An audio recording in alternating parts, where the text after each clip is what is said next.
السلام علیکم۔ Basic computer course lecture number 6 کے ساتھ میں ہوں سید طلب مہدی۔ آج کا ہمارا ٹاپک ہے definition of in put and out put. اگر سمپل ورڈ میں دیکھا جائے، جو کام ہم کمپیوٹر کو کرنے کے لیے کہتے ہیں اسے ان پٹ کہتے ہیں، اور کمپیوٹر جو کام ہمیں کر کے دیتا ہے اس کو آؤٹ پٹ کہتے ہیں۔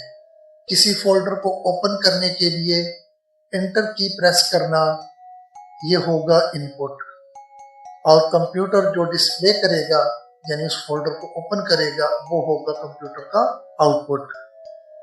اسی طرح اگر ٹائپنگ کے دوران ہم کچھ لیٹرز پریس کرتے ہیں، ان لیٹرز کو پریس کرنا ان پٹ ہوگا، اور اس کو ڈسپلے کرنا سکرین کے اوپر وہ کمپیوٹر کا آؤٹ پٹ ہوگا۔ یعنی کمپیوٹر کو دی جانے والی انسٹرکشنز، ہدایات یا احکامات، یہ ان پٹ کہلاتا ہے۔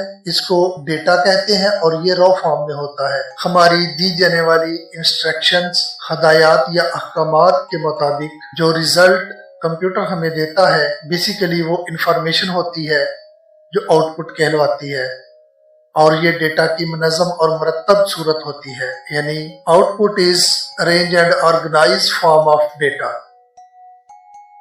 یہ تھی آج کی ویڈیو، اس کے ساتھ مجھے اجازت دیجیے۔ اللہ حافظ۔